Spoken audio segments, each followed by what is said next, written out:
Oh, I thought it was on mute already. Okay, let's start over again. Okay, the topic for these 3 days is self-concept. And what I have in mind for you is quite a large menu. This is all in my book now, so I feel a little bit uncomfortable about presenting it because after writing it and getting just all the words exactly right, I can never possibly duplicate this live. But of course, the advantage of live is you can ask questions and we can interact and you have exercises and so on. So hopefully that will make up for it. You already know something about self-concept. There's a pattern called the swish pattern that I assume you all know and have tried and have used. And in that you have some behavior or some response that you don't like. You find a cue for that response. When is it about to begin? And then you link that to an image of yourself. This is an image of yourself that is more evolved, that is more capable, that has qualities rather than specific behaviors. And you link those two together with submodalities, and bazingo, it wipes out the old responses. Now, that's an example of a specific method, a specific pattern. It's very, very useful. It's very widely useful for a lot of different things. But it doesn't really tell you how self-concept works. All you know is you build this image, and if you build this image in certain ways, that it has qualities, there's no background, there's no context to limit it in some way. You don't build in specific behaviors. You just look at yourself and you can just tell by that image that this is a person for whom the old response is just no longer relevant, no longer anything to be concerned about. That doesn't really tell you how self-concept works. And what I'm hoping to do here is show you and have you experience how self-concept works in all its details. This is something that I modeled for a period of intermittently over a period of some 14 years or so. And about 2 or 3 years ago, I got really serious about it and tried to answer all the questions that people asked me that I couldn't answer yet. And I think I've got it pretty well worked out now. So it's a comprehensive learning about how this thing works, rather than a specific set of patterns like change personal history or re-imprinting or swish pattern or the phobia procedure and so on. And I have some questions up here I'd like you to think of, particularly if you get bored listening to me, about self-concept. Some of you have been to this class before, and I hope you're here again because it's so interesting and so useful and not because of the ineptitude of my presenting the material. But here's some, assuming some of you have not experienced this before. I'll be speaking mostly to those, and the rest of you will have to think up interesting questions that you think I can't answer. Because that's where I grow and that's where I learn. So here's some questions about self-concept that I hope will be answered as we go through this in exquisite and perhaps excruciating detail. You may get a little tired of how detailed, I'm a detail person. I can live in the land of psychoglobularities, but I don't like to stay there very much. I want to come back down to specific details. Engineers are people who can, and scientists are people who can think, hey, let's go to the moon. But then they get down, well, let's see how we're going to do this, and how many pounds of thrust, and this, that, and the other, and how do we get the guy back from the moon, and all these things. So I'm a detail guy. Some people say the devil is in the details, but I think the efficacy or the ability to get something done is in the details. So here's some questions you might ponder. What is it? What's it made of? What is it for? We all have it. Well, what's it for? We wouldn't have this thing if it wasn't useful. What's its function? Is self-concept the same as self-esteem? A lot of people use the words interchangeably. Why is it so powerful? How about healthy versus unhealthy? What's the difference between a healthy self-concept, say somebody like Christ or Gandhi or something like that, and somebody who's not so healthy like Stalin and Hitler and some of the other folks around? Is self-concept an obstacle to spiritual experience? A lot of spiritual traditions say that having a self-concept will get in the way of union with the all, or union with God, or however you want to express it. There are a lot of different ways of expressing this. And I want to give you an overview kind of what we're going to be doing. I'll start with the difference between self-concept and self-esteem.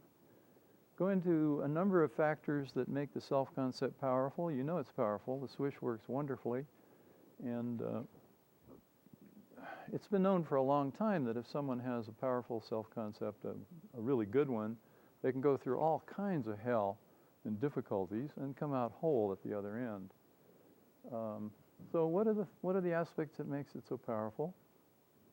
Well, the criteria for a healthy self-concept versus a not-so-useful one that doesn't work very well and gets people into trouble. And these are general overall things. We're going to get into the nitty-gritty later. Exactly the small details, but this is kind of an overview. Then when we start getting into the specific structure, I'll be asking you to think of something that you know about yourself that you like, some quality, and get into the structure, and we'll explore structure in great detail. How do you have your self-concept? This is something that is normally unconscious. Most people, if you ask them on the street, are you a kind person? They might say yes or no or maybe. But assuming they said yes, if you then said, well, how do you know that? Their eyes might wiggle around. They might give you some cues with their accessing cues. But they wouldn't know how they had this. This is something like many things in NLP. Submodalities for most people are unconscious. If you walk up to someone on the sidewalk in New York and say, do you make images inside that are still pictures or movies? Most people would go, well, I don't know what you're talking about. But if you then say, well, think of someone that you really care for or that you know well, and give them a pause to do that, and so they go inside and they do that, and then say, no, you just made an image. Is it a still picture or a movie? Then maybe they could tell you. Some people wouldn't, but many people then would be able to tell you. So we'll be dealing in the realm of pre-conscious or experience which is not immediately available to awareness. So there'll be a little bit of struggling at the beginning when we go into structure. Then we'll go into how to use mistakes.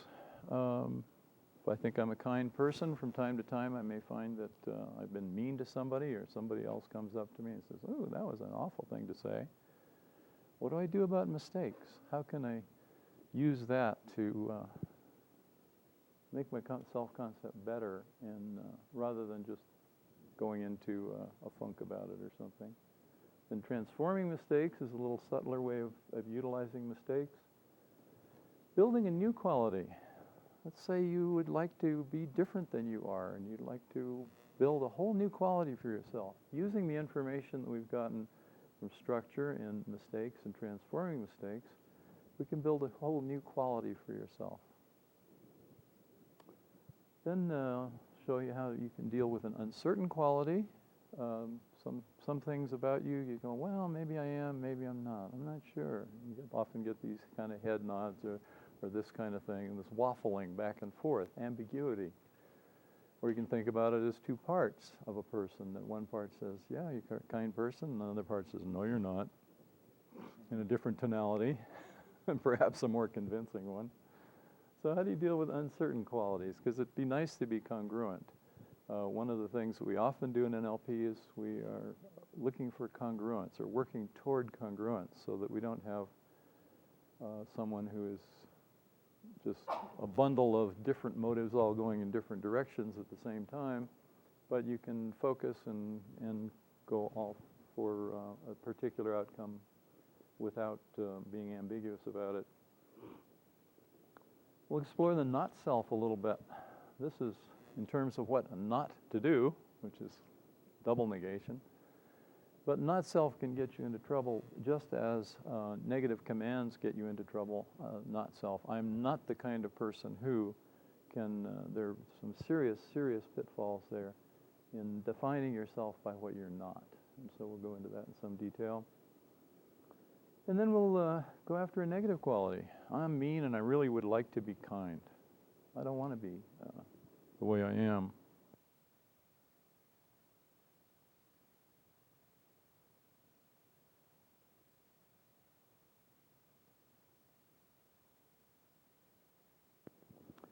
And finally, we'll be going after boundaries. The self defines who I am, and that sort of separates me from the world in a certain way.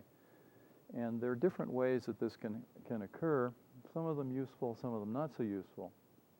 But all of us have certain boundaries around ourselves. Psychiatrists talk about people who have boundary problems, who are confused between their own values and somebody else's, or their own needs and somebody else's, and so on, and how to build boundaries. This is a much more metaphoric kind of thing, but it's very useful. It's the boundaries of the self. Here we're going to the structure of the self. Here we're going to, where does this stop and something else begins? And then, given that you have some kind of boundary, when do you relax it or envelop somebody else in your boundary so there's no boundary between you and something else? And this has some interesting possibilities in terms of mystic experience.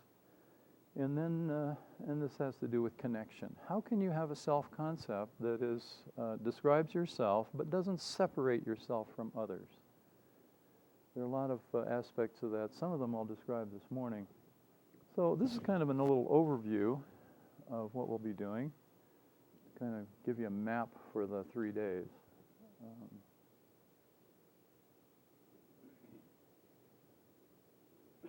So I'll be talking quite a bit the first hour or so, and then I'll settle down and put you to work. But I want you to have an idea of where I'm coming from when I talk about self-concept. And perhaps to start with, I think this is in your notes. Do you have notes? Oh, good. Okay. Well, you don't have to write down too much. If you take a quick look at your notes, just enough to know what you don't have to write down, then you can write down something that's interesting and not just duplicate the whole thing. I deliberately use the word self-concept, which is not in I have an old dictionary, one of these great huge things that has every word in the English language, but it's dated 1966. And self-concept does not appear in that dictionary. It's a relatively new word. Identity appears, self appears, a bunch of other things like that. And identity sometimes has religious connotations or philosophical connotations. Self can mean your physical self or your mental self or your emotional self and so on. The word self-concept is exactly the one I want to use. It's your concept of yourself. Just as you might have a concept of a triangle or a concept of a good relationship, you can have a concept of yourself. So it's simply how you think about yourself or your map of yourself. Now, a map is only useful in that it's inaccurate. This is kind of a funny way of thinking about it. But if I have a map of Winter Park, town where we're living in now, all it is a little piece of paper with a bunch of little lines on it, and maybe a few words. It's a crummy map, but it helps me get around. And if the map were larger and more complete, if the map had all the different trees and all the different creeks and all the different stuff on it, it would be cumbersome. And I'd look at this and I wouldn't be able to find my way around. Now, in the same way, your self-concept is a map of yourself. It's a representation of yourself, and it's relatively incomplete. It could never be complete. If it were complete, it would be so complex that it would be unwieldy. So it's a gross oversimplification. If I say I'm a kind person, that means that most of the time I'm kind. But I'm not kind when I'm asleep. I'm not kind perhaps when I'm driving a car, or there are many, many times in my life when I'm not kind, and maybe sometimes when I'm even mean. But still, it's an oversimplification that's useful, and we'll get back up into some of the other things. But first I want to give you some sense of, again, a kind of an overview of what this is all about. All of us have a huge storehouse of memories. Some of these are forecasts, some of these are things that didn't happen, some of these things are things that we thought happened, but then we found out didn't happen, and all sorts of things. But whatever it is, we have this storehouse of memories in here. Some people think you remember everything that happened to you. I rather doubt it. There's a recent experiment where they showed a bunch of students, I think it was about a 30-second videotape, maybe a little longer, maybe a minute videotape. And what the videotape showed were people in black shirts and white shirts passing a basketball in a room very fast. And the students were given the task of recording how many times people in black shirts passed the ball, because they could pass the ball to a white shirt or a black shirt and so on. They were given this task, and in the middle of this video, a man in a gorilla suit walked on into the middle of this group as they're passing the ball, walked into the middle of the group, beat his chest like this, and then walked off. Total of 10 seconds. Half of the people watching the videotape did not see it. They did not see it. And then when the experimenter rewound the videotape, they were very careful to rewind the same videotape. They rewound it and played it again, and they were accused of deception because they just didn't see it. They were so focused on part of their experience that they did not. This is an experiment in selective inattention. And whatever you're paying attention to, you're paying attention to, and whatever not, you're not. Well, it's the same way with self-concept. You, out of your storehouse of memories, you collect, well, first you select. If you want to think you're a kind person, you select all the times when you're kind. And then you collect them, you assemble them into a package. And that's what we'll really be exploring, exactly how you do this. But for right now, this is the generalization.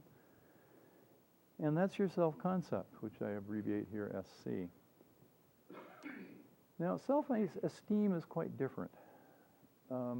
Self-esteem is whether you like your self-concept or not. For those who are interested in logical levels, it's a different logical level. It's a generalization. This is a generalization about experience. This is a generalization about your generalization about experience. So if your self-concept is that you're a kind person and you value kindness, then you get to have self-esteem.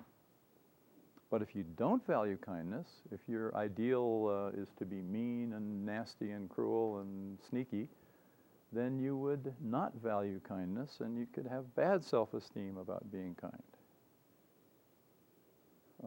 My favorite example of this is I heard an interview with a mafia hitman, and he felt very good about his work.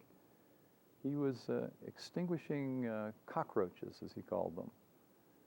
And he was upholding the values of his particular society, and he felt very, very good about murdering people. And he was very consistent about it, because he talked about a guy called him up once and says, I want to hire you to hit my mistress. She's pregnant now and making trouble, and he did refuse to do that. And he said, listen, buddy, you give that lady the $100,000 within a week, or I'll hit you. So he was very consistent about his values. He wasn't waffling. He was very consistent. He had a good set of, I don't want to say a good set of values. He had a consistent set of values. He applied them consistently, and he felt very good about his work. So self-esteem is really very different than self-concept. It's a whole different level of thinking. Any questions about this? This is a very overall picture of self-esteem, self-concept, and a huge generalization about how we form our self-concept. Paul? Yes, I just wanted, there's some supporting evidence also in that example of the gorilla costume and moving through that video. I saw several months ago, it was on a computer, and I don't remember where it was located, but there's... Could you make it short? We got a video going. There are two sentences, and the word, if I remember right, is if is in there many different times. Oh, yeah. So I'm supposed to pick out this word. Sure. And most of the time, they miss about half of the times that it's in there because Sure. of the fact that it's just something that's Well, this is not really recognized. Yeah, this is part of the way we process language. We don't process language letter by letter, except when we're small children. We don't even process it word by word. We tend to process language by the phrase. And since your attention is on the phrase, it's a chunking situation, really, but you're not paying attention to the details. Yeah, there are lots and lots of examples of this. Seeing the big picture, but missing the trees. Okay. Let's see. So what is a self-concept? It's a map. I've already described it. It's a map of who you are. It's a description of yourself. as such, it's self-reflexive. I make an image of myself, and I am both the maker of the image and the person who is imaged. And that's another aspect of the power. I should really delay that for a little while. What is it made of? It's made of all the experiences that you put into a package. It has to do with qualities of yourself. Well, that's not quite true. It has many things. I bet I need a new chart that I forgot to put up here. You all know the Dilt's neurological levels, right?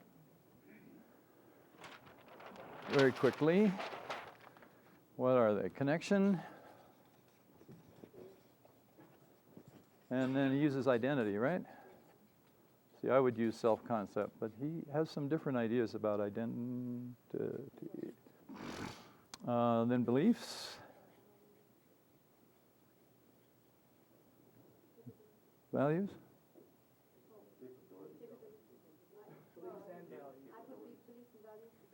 Yeah, I think that's right.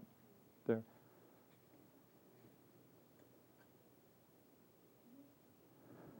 Behaviors and environment. Okay.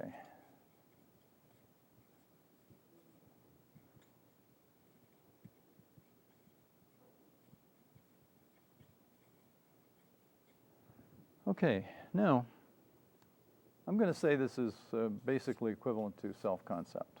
Dilts may have some different ideas about that, but I would consider them mostly equivalent. Now, your self-concept really is all of these things. Where you live. I'm a Texan.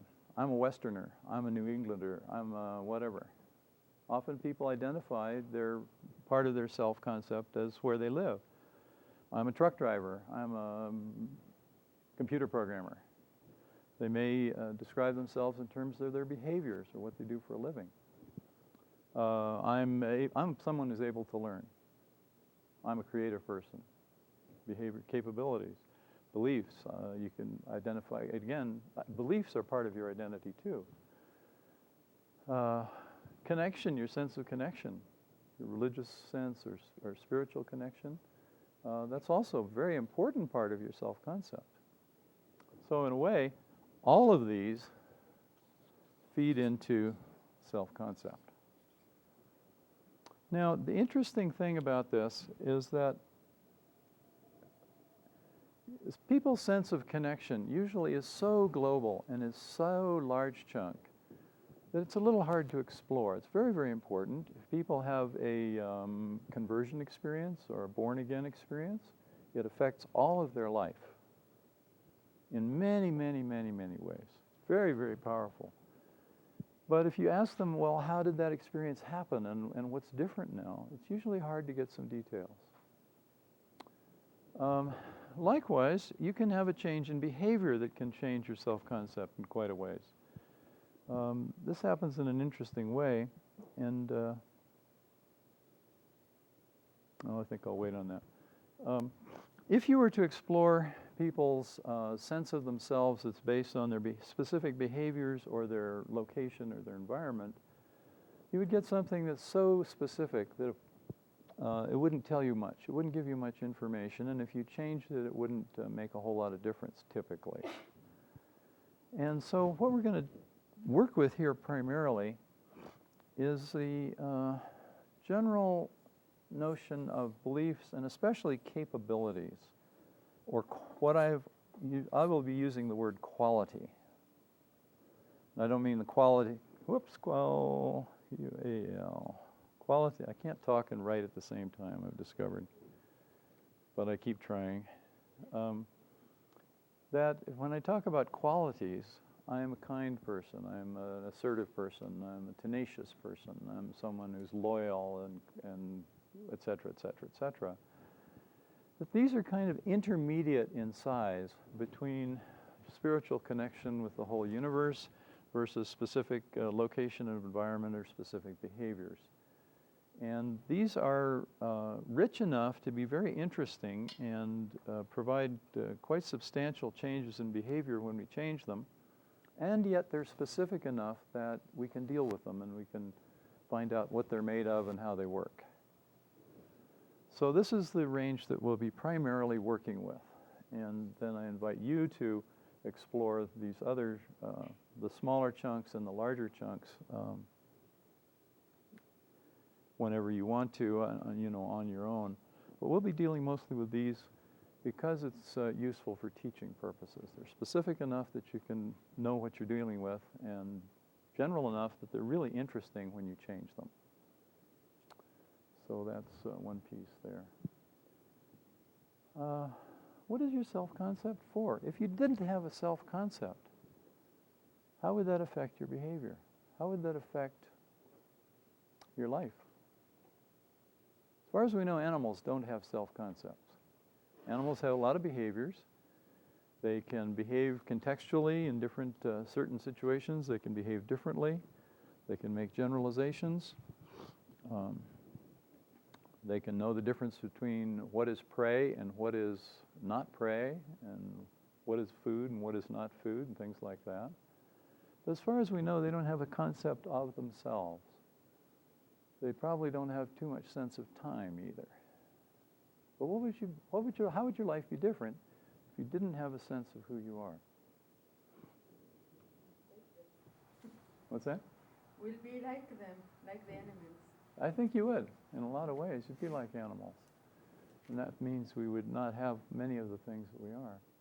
Your self-concept's kind of like a keel on a boat. It keeps it moving in a certain direction, even when times get tough.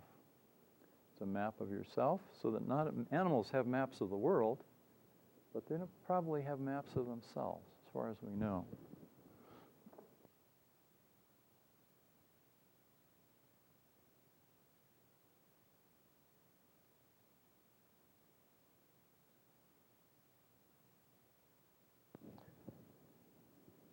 Okay, we've gone over some of these general things, and then I'm going to start getting more systematic. Let's see.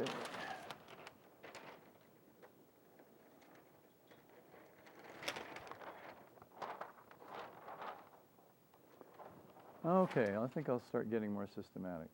I've already gone over the difference between self-concept and self-esteem.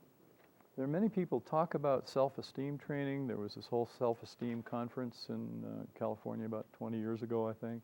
Spent a lot of money and people made a lot of fun of it, but it was one of those things that was well-intentioned but was a little misdirected, because you can't really work on self-esteem directly.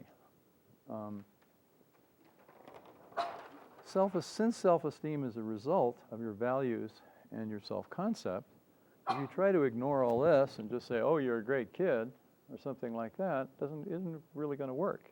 That's just something outside.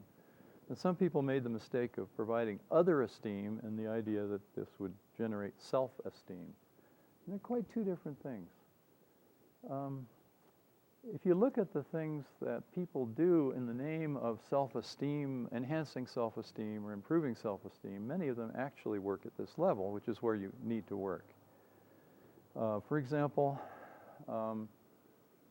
there's a gal working in a school district in San Jose. I can't think of her name right now, but she did some wonderful things with kids who came from Laos and Cambodia and Mexico and so on, other cultures with different languages.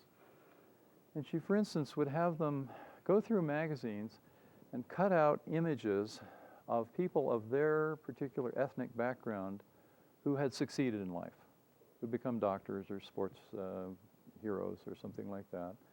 And then she would have them paste them up, on a big, make a big collage, like a poster of all these people of that person's ethnic background who had succeeded in life. And then they would have them put them up in their bedroom. And this is a very slick way of assembling a whole bunch of experiences. These weren't memories in this case. This was external rather than internal, but of course it creates an internal experience, and collecting them in a certain way so that they were all up there. And here's something the person could identify with. So in a culture in which, most of the emphasis is on the white, et cetera, success and so on, these kids had something that they could identify with. Oh, I'm one of these people. I can succeed like these people succeeded. And then they could gain some self-esteem. But it was creating a sense of self-concept. I am one of these people, and all of these people are successful, that really made the difference. And the self-esteem was a natural result. Now, why is this so relevant? I'm going to talk a little bit about values because they're so important in self-esteem, but I'm not going to mess with self-esteem. And for the most part, I'm not going to mess with your values. I think those are up to you. And while there's a value in values clarification and getting clear on your values and working out competing values where you have different values in opposition and so on, I think that's kind of up to you. And what I'm going to do is teach you from here to here. How do you select and collect experiences? You can do it in lots of different ways. Some ways work really well, some ways don't work well. So I'm going to teach you how to build self-concept. And I'll leave the values to you. I will assume that you know something about your values and that you'll build a self-concept and work with your self-concept to align them with your values, and then self-esteem is automatic. Is that distinction clear? Have any questions at this point?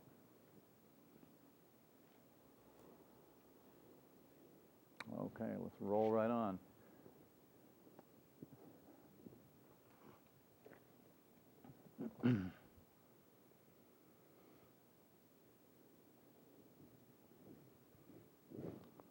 So we got a lot to do. Let's see what I've left out so far. Oh, some people talk about a true self. What's your true self? And in a large way of thinking, this is kind of a funny question. It's like, what's the real map of Winter Park? Well, the real map of Winter Park is the one that gets you where you want to go. If you want to find out about the bugs in the trees, then a map of where the bugs congregate and where the trees grow would be useful. If you want to get to the restaurants, then you want a street map with restaurants on them. If you wanted a plat map because you wanted to buy a piece of land here, then you would need a plat map of what are the legal distinctions and which lots are for sale and all the rest of it. So a map is really only something that is useful insofar as it's relevant to your interests and your values. Now, there is a sense in which a true self exists. I think that the notion of true self really comes out of the notion of false self, that clearly there are people around who prance and strut and, oh, I am a very special person and all this stuff. And you just know that there must be something not quite right about that, that they're putting on more than they are. And all of us do this at times. We're going in for a special interview, or we want to impress somebody, or we're going on a TV thing and we want to look, really good on TV or something like that, and we try to be a little more than we are. So there's certainly a sense in which there is such a thing as a false self, of trying to put on a front, trying to create an image of something that we're really not. And of course, people who do this really well are called expert actresses and actors. They really do take on a persona, and they take it on so fully that sometimes they get a little confused about who they really are, especially if they take on a lot of different roles in rapid succession. So there's that sense in which there's a true self, but I would say that the main, the way in which I will use the word true self, and I won't even use it very often, is that you're true to your values, that you have built a self-concept, or you have a self-concept that is in alignment with your values, that there's no internal conflicts and ambiguities in terms of your internal experience.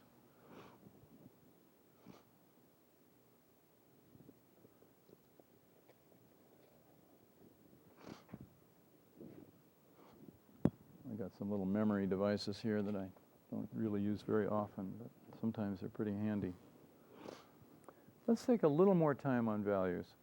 Your values are generalizations. If I have a generalization like honesty is a good thing, I value honesty, or I value authenticity, or plain dealing, or something like that, or loyalty, or whatever it is, that's a generalization about a whole bunch of different experiences, and I'm putting them all together kind of in a package.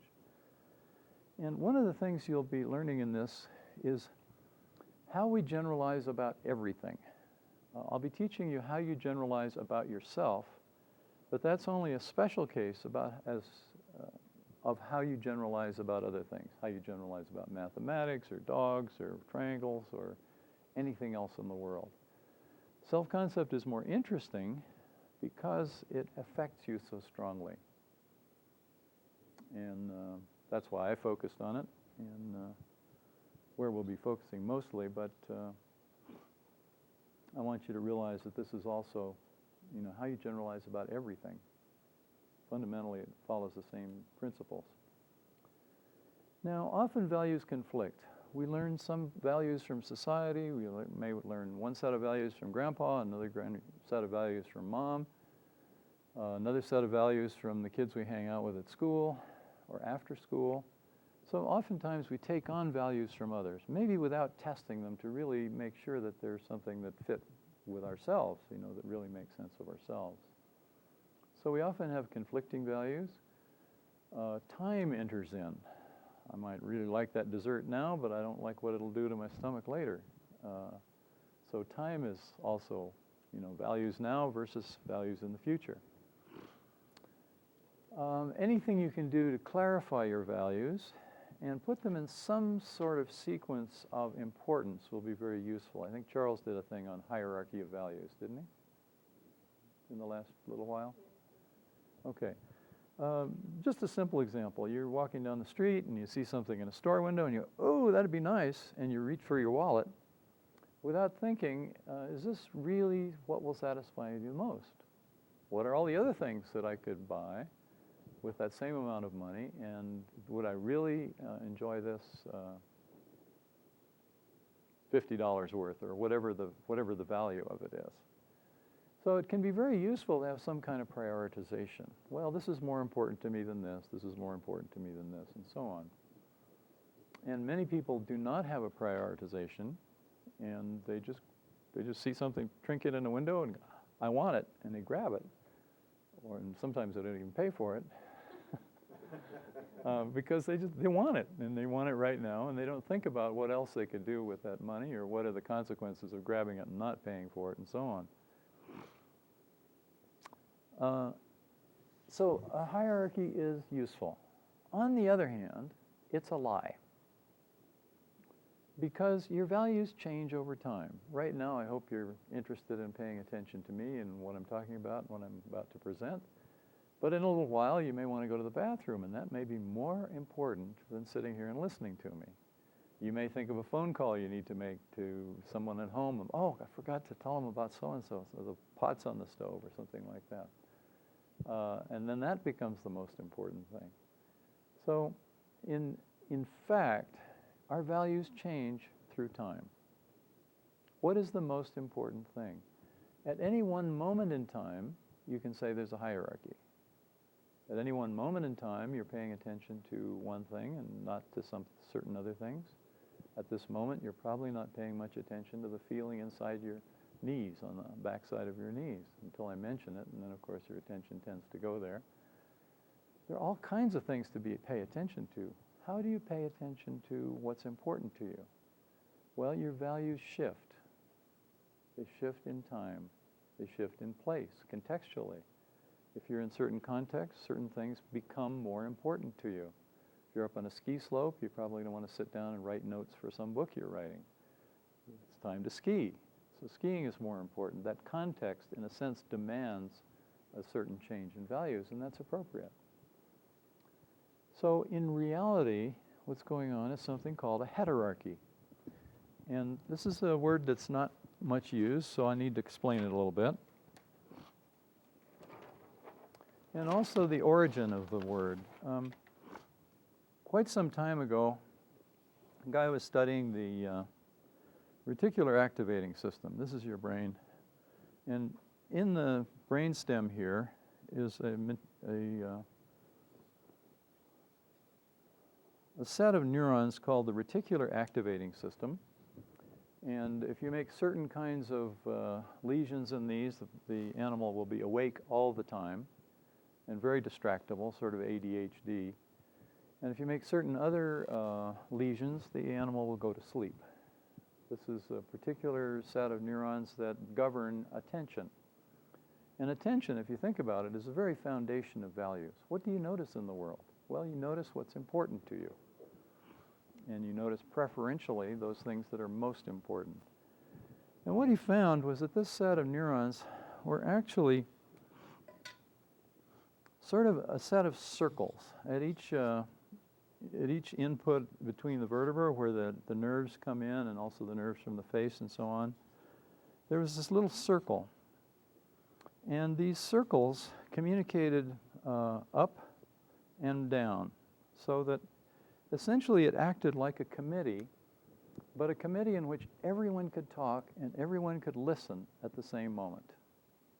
Can you picture that kind of a group of people, say 6 or 8 people, and they could all talk and all listen at the same moment? Unfortunately, we can't do that with our speaking, but nerves can do it. And out of this, the element with the most urgent information took control. So that, let's say, this is the information from the hand, and the hand is sitting on a stove, and somebody just turned on the stove. That becomes the most urgent information, and that organizes the whole thing, organizes the whole organism to, remove the hand from the stove or do whatever's necessary. And that whatever incoming information seemed to be the most urgent, that temporarily took control. He gave another example of the Battle of Midway. In the early years of World War II, there was a large Japanese fleet approaching Midway Island, and the American fleet was out there too, and they had a big battle. It was quite decisive in whether the Japanese were going to take over Hawaii or not, which Hawaii is a big outpost way out there and was very advantageous for the war. And the flagship, the command ship, was knocked out in the first 15 minutes of battle. So it's like removing the executive function. And the admiral, the guy who was in charge of the whole thing, couldn't talk to anybody. And what they did was very wonderful and very creative.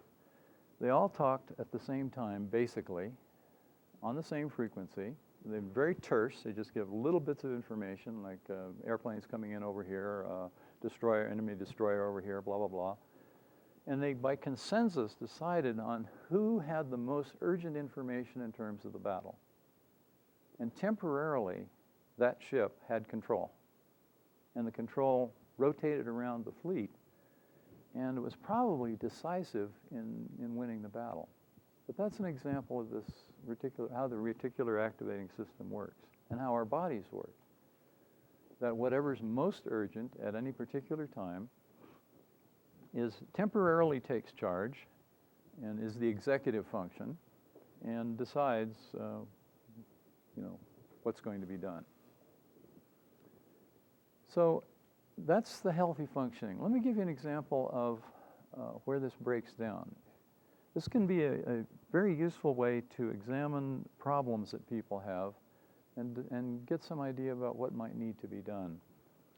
I saw a video recently of a woman who was bulimic. She would drink nothing but Diet Pepsi for 3 days in a row, 0 calories, no calories at all. And then essentially there would be a revolution, and she would pig out and eat a whole bunch of stuff. And then she'd feel terrible about herself, and then she'd puke it all up again. Now that's an example of a rigid hierarchy. There's something in there that says being very slim is very, very important, either socially or sexually or something, I don't know. But for her, that's a very high, extreme, the top of the hierarchy, and so that governs everything below, and including hunger pangs. And so for 3 days she eats nothing, and then finally the hunger takes over. So finally, a little bit of heterarchy takes over. And then, so she waffles around and falls apart. Now, in most of our functioning, we eat a little bit every day. We might want to get slender, so we eat a little bit less every day or something like that, and not have this huge swings that you can get in a system in which there's a rigid hierarchy imposed on a heterarchy. So our values function hierarchically, and even though it's useful to have a general sense of what's more important to you, it's always a bit of an overgeneralization, because our values change place to place. Our values change person to person, context to context. And if you respect that natural functioning, oh, by the way, this reticular activating system has been around for hundreds of millions of years. All vertebrates, and I think some other lower animals, have fundamentally the same kind of system to organize behavior. And it makes sense. You have lots of different needs. Even a simple animal has many different needs, and they need to find some kind of balance and some way to interact so that one isn't always in charge all the time, so that they can take turns, and either contextually or over time, so that all the different needs of the organism are met. So it's a very old system, and it hasn't changed significantly in hundreds of millions of years. So it must be a pretty effective way of organizing any complex system. Now, if you think about it, a business that works well will be a hierarchy. Let's say a business is rolling along and everything's going pretty well, and then there's some problem down in the production department. They got the wrong kind of glue or something like that, and it's messing up the whole system. That should become the central organizing principle for what to be done at that moment. Now, in many places, that's not the case. But if there's a rigid hierarchy, and the boss is the boss, and everybody takes order from the boss, yes, sir, and so on, then the system eventually falls apart because certain needs are not met. The system stops functioning after a while. It just doesn't work. Okay. Another good metaphor or example, really, of a hierarchy is an ecology. If you study a particular part of a jungle, there's the rainfall, there's the ground, there's the myriads of different animals, the different plants and vines and trees and bushes, and it's a hierarchy. It's a balanced system. There's a fluctuating balance, goes back and forth. We like to talk, we tend to impose hierarchical thinking on natural.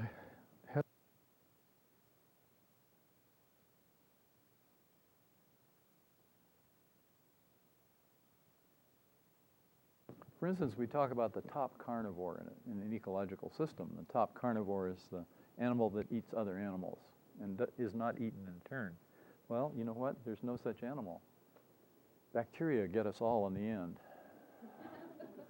So if we really want to talk about a top carnivore, decay bacteria are really the top carnivore because they eat everybody.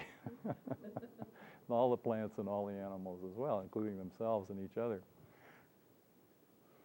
So in hierarchy, everything is very complex. There's this complex relationship that shifts and changes.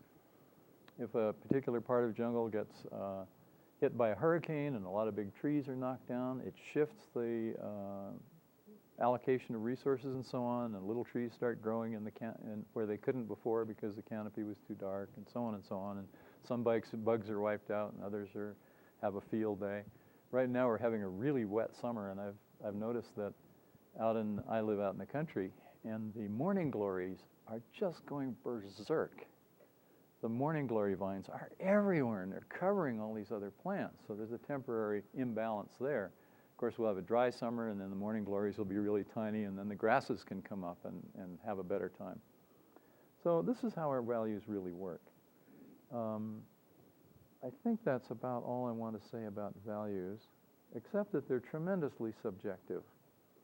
And I've got a favorite quote on objectivity here, because we're really talking in most of NLP, and I think in most of science really, about subjective experience, even when it's most, quote, objective, like physics and atom bombs, things like that.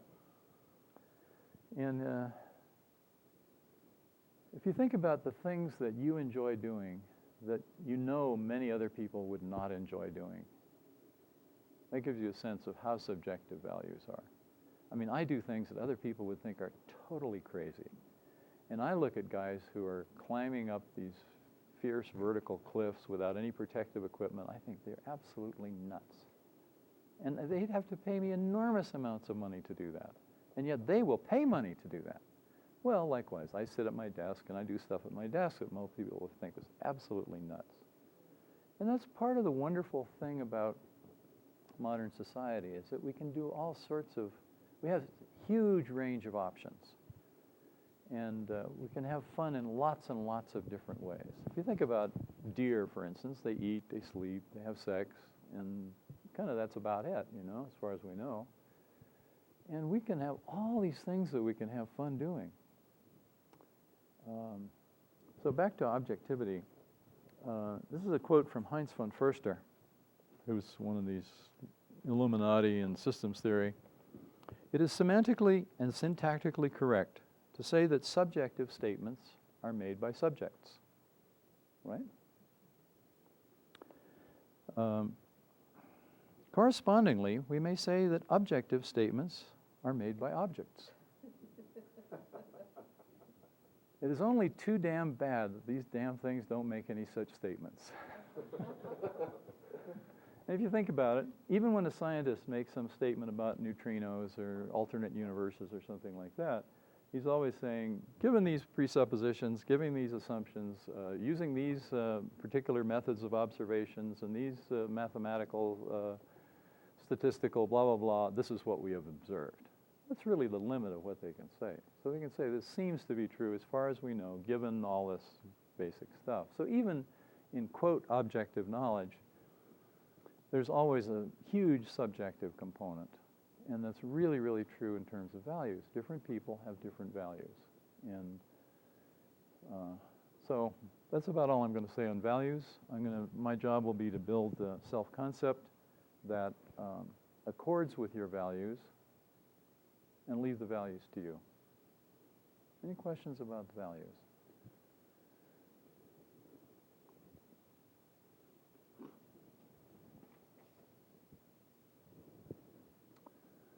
Okay, let's start in getting a little bit more specific. The power of self-concept. This is in your notes, and there's a list there which I'll be going over. One is the self-concept is a huge generalization. When I say, goodness gracious.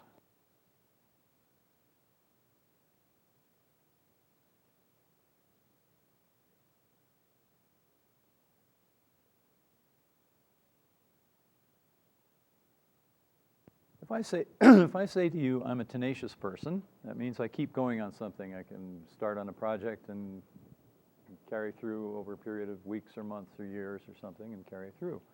Well, is it always true? No. I've got lots of projects that are in the corner that I haven't been tenacious about at all.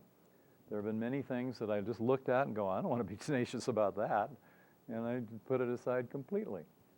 So when I say I'm a tenacious person, it's a huge overgeneralization. It's a useful one because it means that I have a sense that when I really want to do something, I can become tenacious, and I know that I can do that, and I've got all sorts of memories that back that up of times when I spent a long time doing something. It's a huge generalization that goes across time and space. If I ask you, well, what kind of a kid were you when you were 3 years old? Most of you would consider that a reasonable question. You might say, oh, well, I was a quiet kid, or I was really interested in music, or this, that, and the other, or whatever. Well, think about it. Are you the same person as when you were 3 years old? Are you the same person as you were when you were half your present age? Not really. So that's part of this huge generalization thing. And yet, it builds continuity.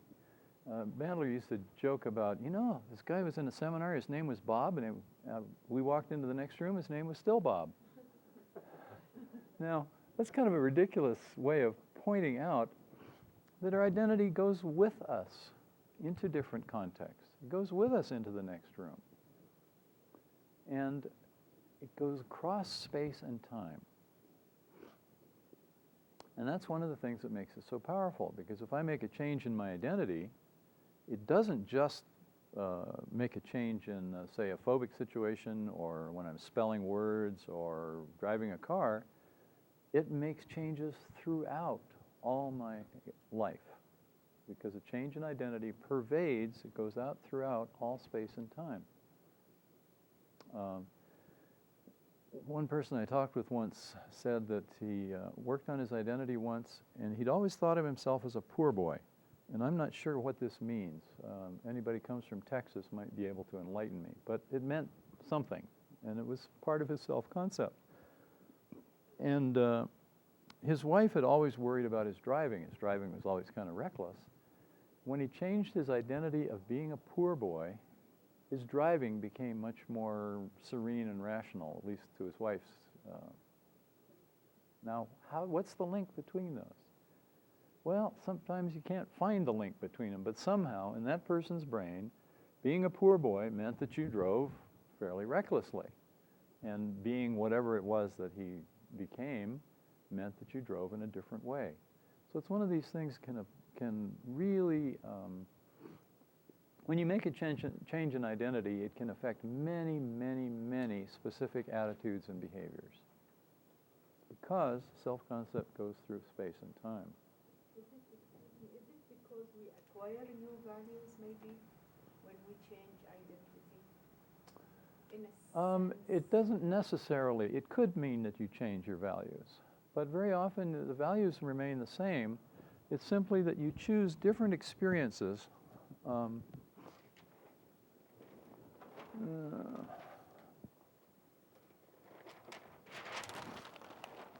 From your storehouse of memories.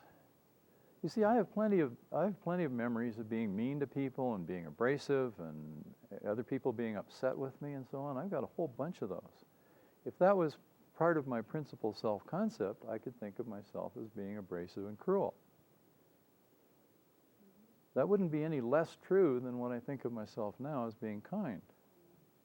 It's because I'm selecting where I want to go. And that's another piece that we'll get to very soon here.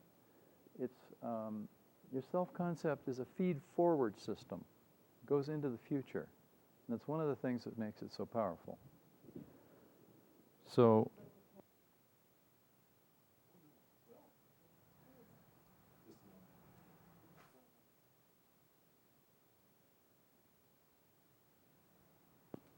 what you were suggesting was that someone might have a change in values and that might spur a change in self-concept. And I'm saying, yes, that can happen.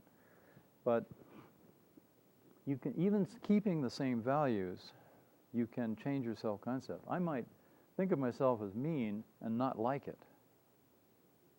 And then if I reselect and I think of all the times when I was kind to someone and have a self-concept of kindness, now it's in accord with my values, now I can have self-esteem.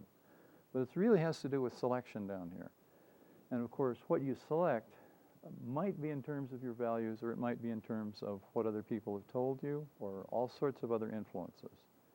And those things I'm not going to go into much. You know, we could spend days probably talking about the influence of society and parents on selecting values, of the media, and all the impact that has on people's self-concept and who they are and so on. And a lot of that could be very useful, but I'm not going to do that. I'm going to go for the structure. How do we select and collect? And how do we build a self-concept that's in accord with whatever values you have?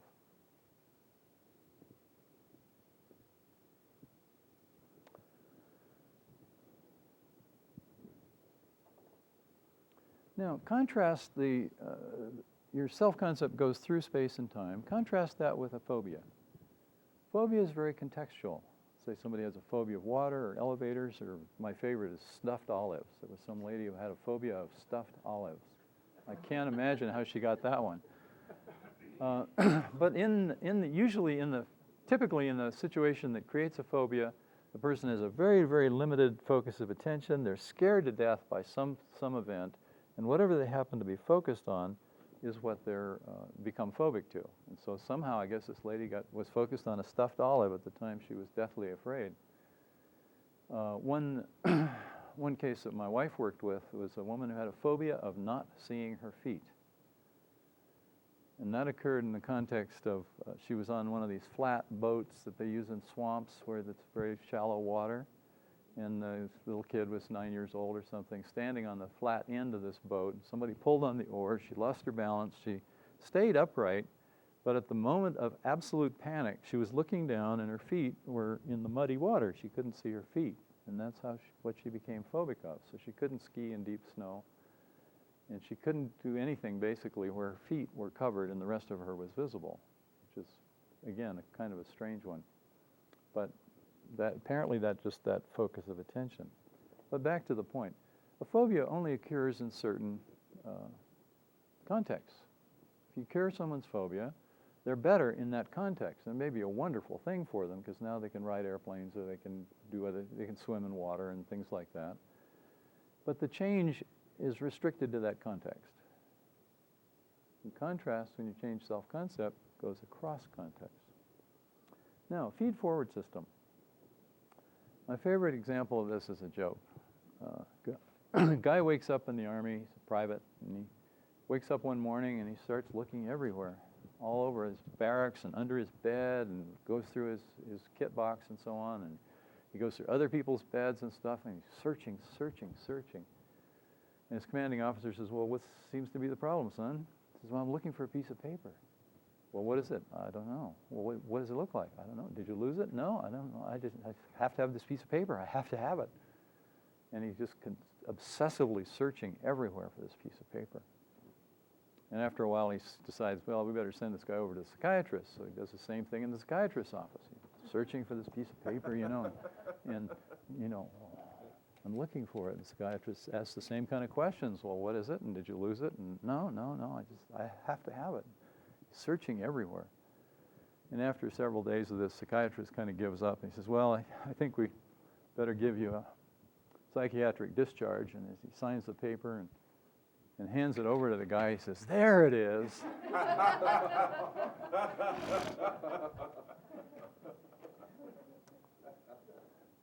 Now, it's really the same thing that we do all the time when we set a goal. When we decide to go to the moon, we go, well, we want to send some guy to the moon. Maybe we better send two guys just for insurance. So if one of them gets appendicitis on the way, we'll still be able to get him back.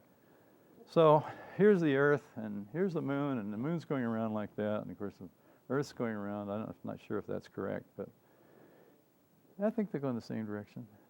Anyway, so we're going to send two guys. We're going to send them off. We're going to land them on the moon, and then we're going to get them back. So this becomes the end goal, getting them back, because this has more to do with, this is really the end goal. And then we're going to figure out, okay, misplaced all my things.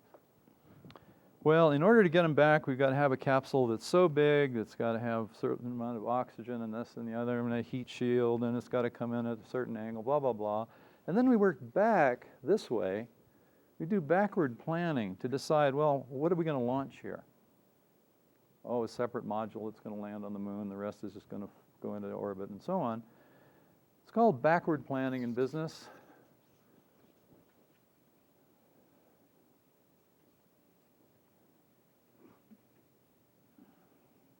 It's called fantasy trip in some psychologies, or it's called goal setting. It's called many, many things. But you set up a goal, the as-if frame in NLP. Well, just pretend as if you had this capability. What would that be like, and so on and so on. You set up a situation where the future here essentially determines the past. Here's the future. You're going to get some guy landing in the ocean in a space capsule. The characteristics of the future actually works backward to determine what are you going to do now in order to get there. Just like the guy in the Army. What's he going to do now in order to get where he wants to go? And the self-concept is a feed-forward system. You are setting up, just as in the swish pattern, this is the you of the future, the evolved you of the future. The person who has these qualities that for whom the old response, getting angry or biting your nails or drinking or whatever it is, just simply is passé. It's one of those things that, like so many things you got over as you matured. Many things you did as a child you don't do any now, because you've gone beyond that. If you didn't have a cookie when you were a kid, all you knew how to do was yell for it and scream or lie on the floor and have a tantrum. Now you can bake your own cookies, or you can go to a store and buy cookies, or you can decide you don't want cookies, all sorts of possibilities. So self-concept is a feed-forward system. You are setting up who you want to be, who you are and who you want to be. And whereas in the physical world, the process of getting a guy to the moon and back took a number of years to build all the hardware and do the math and figure out just exactly how much they'd need and all the rest. But a feed-forward system in a computer, which our brain is essentially, is very, very fast. It works just about as fast as nerve conduction, the signal in the system. And so in this, you know how fast the swish is. When you do a swish well, got all the submodalities lined up, it happens very, very quickly. You become that image of the future, essentially instantaneously. Maybe it's 2 seconds, I don't know. Maybe it's 4, I don't know. But it's very, very fast because that occurs in the information system, whereas this has to occur in the physical land of physical reality of building the rockets and firing them off and doing the math and all the rest of it. So self-concept is a feed-forward system. And as I've already mentioned, it's recursive. You are the picture that's out there, and you are also the person who makes the image that's out there. And when I say image, I mean not just visual image, it can also be auditory, kinesthetic, and so on. And this can work, both ways. The old thing of a vicious cycle. If you think you're clumsy, you'll start noticing the times when you're clumsy. You'll start noticing the times when you bump into things, and this will reinforce the belief that you are a clumsy person. If you think of yourself as graceful, you will tend to accumulate experiences of being graceful. And you'll notice when you reach over something with grace and ease. And you'll notice when you walk through a door and you're going right through the middle in a very smooth way and so on. And this is another thing. As soon as you set up a generalization, you kind of know this already, but we'll get into more details about just how this happens. Where am I back here? As soon as you build one of these things, a collection of images or experiences that you have selected from your past or your future, as soon as you build one of these, it tends to accumulate more of them. Think of yourself as clumsy, you'll tend to accumulate, as life goes on, you'll accumulate more experiences that reinforce that. And the larger your collection is, the more magnetism it has, so to speak, to really pick up other examples. And that can work both ways. As I mentioned, if you think you're clumsy, you'll get more clumsy. If you think you're skillful and graceful, you'll get more skillful and graceful. And that's this recursive thing where it feeds on itself. You are the person who is having the self-concept as well as the person who is being the self-concept. You are the generalization. That's who you are. You are the map of yourself. And you'll never know the territory, except a little bit. But if that knowing of the territory is aligned with your values, it's aligned with your outcomes and where you want to go, you'll get there. Now I think it's time for a break. Let's have a 10-minute break, and then we'll come back and we'll start going to work.